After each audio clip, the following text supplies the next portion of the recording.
Addison, and since we've been in quarantine, I've been thinking what I can do to help people. And I have been teaching art to my siblings for the last few years, and so I was thinking maybe since school is no longer in session, and unfortunately till the end of the year, that I could do some art lessons to hopefully brighten things up and help the kids get along with their day. So today we're doing a lesson on Claude Monet and his last painting series, The Water Lilies. So Claude Monet was a French painter, and he began what's called the Impressionist movement. So Impressionism is when you paint something, but you don't exactly paint your subject. So let's say that I was painting these scissors. If I wanted to paint these scissors, I would just draw the scissors and paint them as is. If I wanted to do an impressionist painting of them, maybe I would do some brush strokes that look similar to scissors. Does that make sense? So impressionism is the impression of your subject. It's not your exact subject. And so Claude Monet was the leader and advocate for impressionism because before his time, there was no art style really like his. So he started a painting series in his later years, right before he died actually, that he called The Water Lilies. And it's a very famous series. You've probably heard of it, and it's so gorgeous. So today I wanted to do a small impression painting version of The Water Lilies. So what you need for this is a piece of cardboard. You need scissors. You need 4 colors of acrylic paint: white, I did that out of order, I'm sorry, green, yellow, blue, and white. You also need some Elmer's glue, or you don't have to use Elmer's, you just need glue. You can even use a glue stick actually for this one. I'm going to use white paper and oil pastels, but you can use pink paper and red paper to get the same effect. You also need some objects to use for texture. So we're gonna use texture with tinfoil, cling wrap, a fork, and a spoon. And then you're also gonna need a sheet of green paper. I'm sorry, ours went through water damage, so it's a little bit moldy looking. It's just discolored, that's okay. It adds to the impressionism of it. And then just a strip of yellow paper and a hole puncher if you have one, but this part is optional. You can also just use the scissors. Okay, so to start, we're gonna get our cardboard and we're gonna cut it into a pond shape. So I'm just gonna cut it kind of like a misshapen oval almost. And I'm just using the back of a cereal box. You can use a package box, you can do anything. You can even do it on paper if that's what's the easiest for you. Cardboard is just a bit sturdier, so it'll hold the acrylic paint a bit better and I can mess with it more. So this is my pond shape. Next, I'm gonna take all 4 colors of my acrylic paint and I'm gonna drop them onto the pond, just in small droplets all over the pond.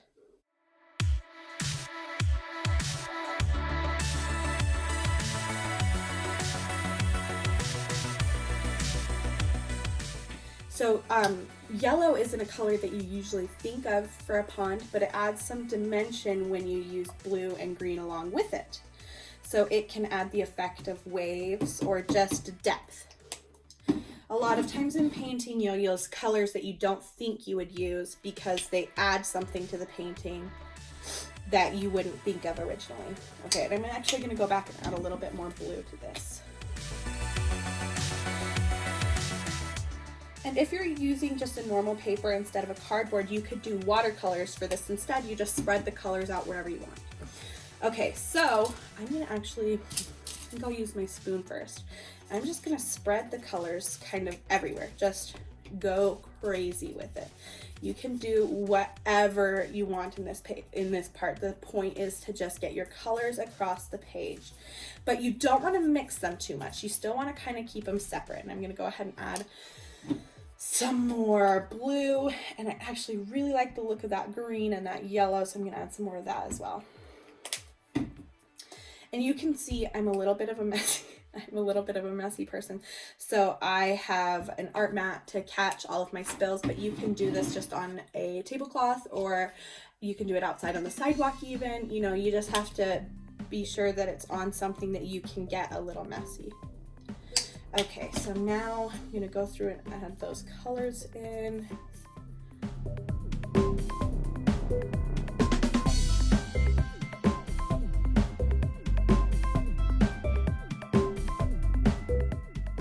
You can also use a paintbrush for this part. I just wanted to explore a little bit more with the whole textures thing, since this is a great lesson in textures.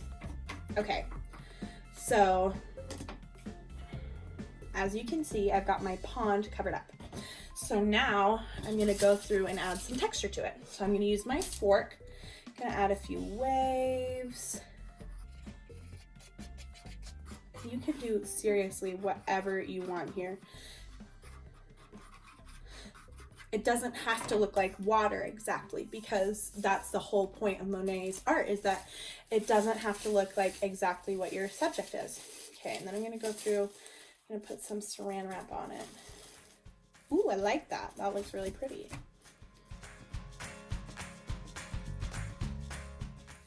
I really like how that turned out. And then let's go through and use the tinfoil. So I'm just crumpling mine up so I can get a little bit more texture out of it. And then I'm going through and kind of stamping with it. Ooh, I really like how this is turning out. It's looking really pretty. Okay, so this is what it looks like right now. And we're gonna go ahead and actually set that aside to dry. So while that's drying, we're gonna start on our next part. So I'm using a sheet of white paper. I'm gonna actually move my mat because it's a little dirty. So I cut a sheet of white paper in half, and I'm gonna use one half to do more pink and one half to do a little bit more orangey red. And this is what's gonna make our lilies. So I'm taking in my oil pastels, and I'm kind of just using the flat side of it. So I'm not using the point. So there's a point and a flat, and I'm using just the flat so I can just get as much color across there as I can in a small span of time. So for this part, you can also use just a plain pink and a red paper, but I wanted to do a more rough look, so I am using the oil pastels. But the lovely thing about art is that it's 100% your choice. You choose what to do, so you know, go ahead and have fun with it. Okay, so now I'm gonna rough in some red colors for this side.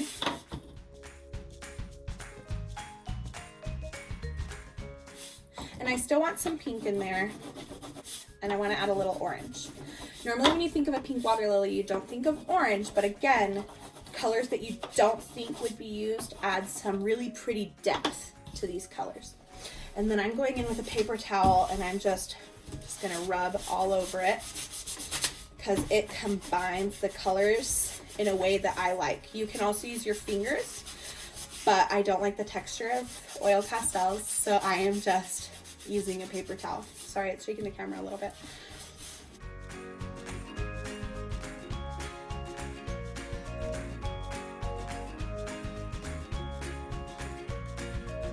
Really just want to get the whole thing colored. So if you just rub, so oil pastels, they're a medium that spreads really well. So unlike crayons or markers that stay in their place, oil pastels can spread. So I'm using that to my advantage here, and I'm spreading it so that there's no pieces of white paper left. I just went through and I added more pink because it wasn't exactly how I wanted it. And I think I might actually do that for my red piece here as well.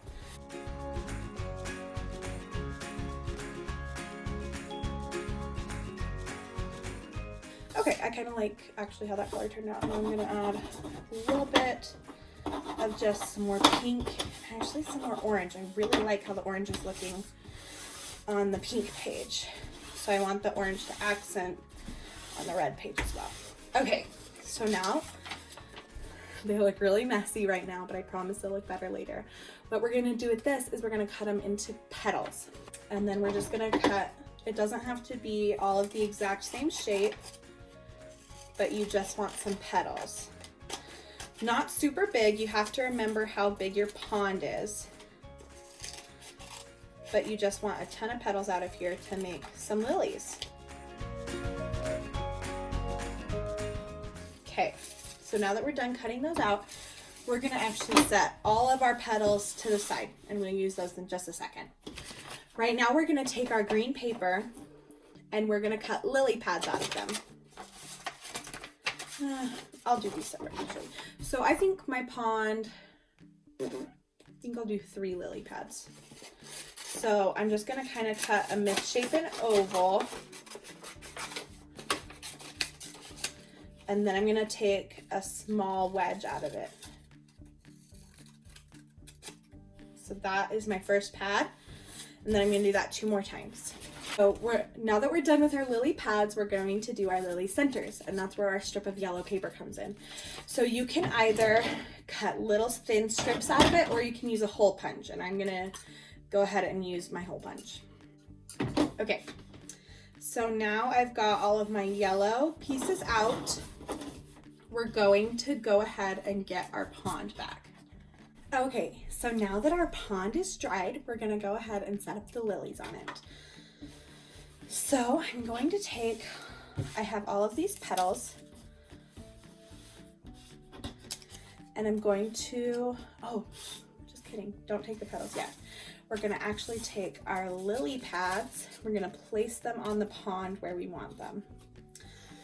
And then we're gonna go ahead and glue them down.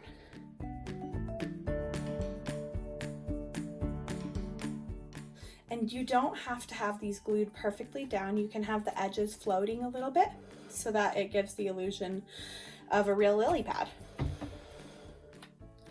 Okay, so now we have those pads glued down. We're going to put our lilies on them. So you want to grab a few petals that you'll use for your lily. And then we're gonna arrange them.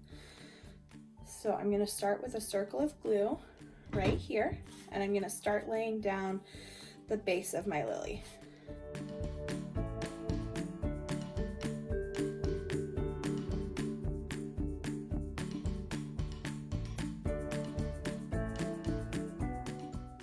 Okay, so I have one base done. I'm gonna go ahead and do the other 2 really quick.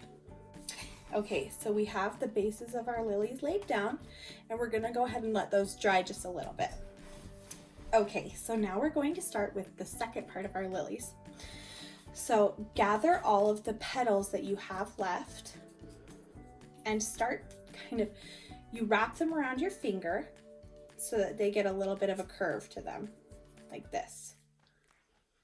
So you want to do that with all of the petals that you have left.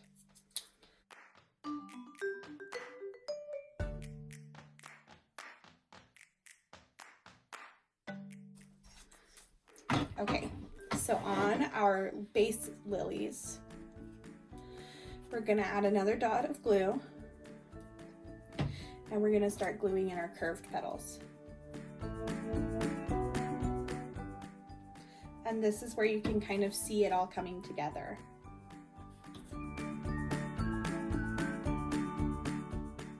Okay, and for our final step, we're gonna add a small dot of glue to the middle of each lily.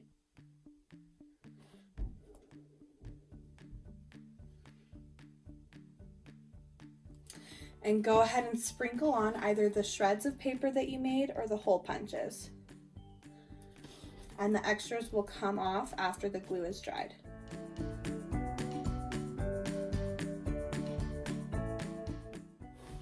Okay, and that is my version of Monet's Impressionistic Water Lilies. If you have any suggestions, or if you want to send me your finished version of the project, please do so. I want to try and do this more often, and so I'll continue trying to do art lessons for you guys, but I hope that you had fun doing this, because I did, and I'll see you later.